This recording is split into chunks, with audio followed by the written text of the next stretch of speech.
Welcome to সুলতান রাজা studio. আসসালামু আলাইকুম রহমতুল্লাহ। আজকে আমরা খুব সুন্দর একটি ভিডিও নিয়ে আসছি, মোবাইলের রিভিউ নোকিয়া N95 এর। আজকে দেখাবো 2006 থেকে 7 সালে কোন সেই ফোনগুলা বিশ্বকাপ আইছে, কেমন প্রাইস ছিল, কোন কোন ফোনের ক্যামেরা কেমন ছিল, এর চাহিদা কোন কোন দেশে কেমন ছিল, সেই সম্বন্ধে আজকে কথা বলবো। আপনারা সবাই জানেন যে আমার কাছে সবসময় বরাবরের মতো, কারণ আমি ওইগুলা সব ইউজ করছি। এখন আমি দেখাচ্ছি যে আমার হাতে 3টি নোকিয়া N95। এখন আমার হাতে যে সাদা N95টি দেখছেন, এর দাম ছিল প্রায় 78,000 টাকা বাংলাদেশি টাকায়। আর এই ফোনটা সবচেয়ে বেশি জার্মানে চলছে। আর কালো যে N95টি আমার হাতে দেখতেছেন, দুইটি একসাথে, একটি নীল একটি কালো, এই দুইটি ফোন আমেরিকাতে কিন্তু খুব জনপ্রিয়তা ছিল।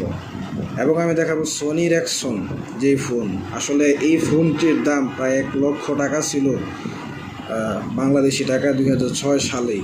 এখন আপনারা হিসাব করে দেখেন বর্তমানে এটার দাম কত হতে পারে।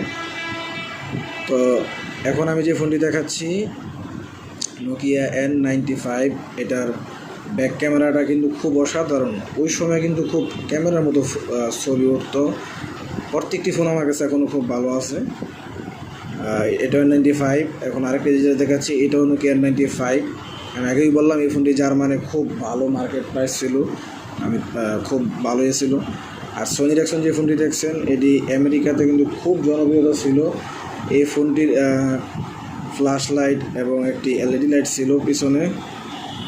ফোকাস মারতো খুব ভালো ফোকাস মারতো। আর আরেকটি সোনি এরিকসন যেটা দেখছেন, এটার বাসন একটু বেশি, কিন্তু বাসন বেশি থাকলেও ওটার দাম ছিল খুবই বেশি। আগেরটা যেটা দেখছেন সোনি এরিকসন আমার হাতে, সমস্ত ফোনগুলো আমার কাছে। আমার ভিডিও যদি আপনাদের থেকে ভালো লেগে থাকে, অবশ্যই আমার চ্যানেলটি সাবস্ক্রাইব করবেন, পাশে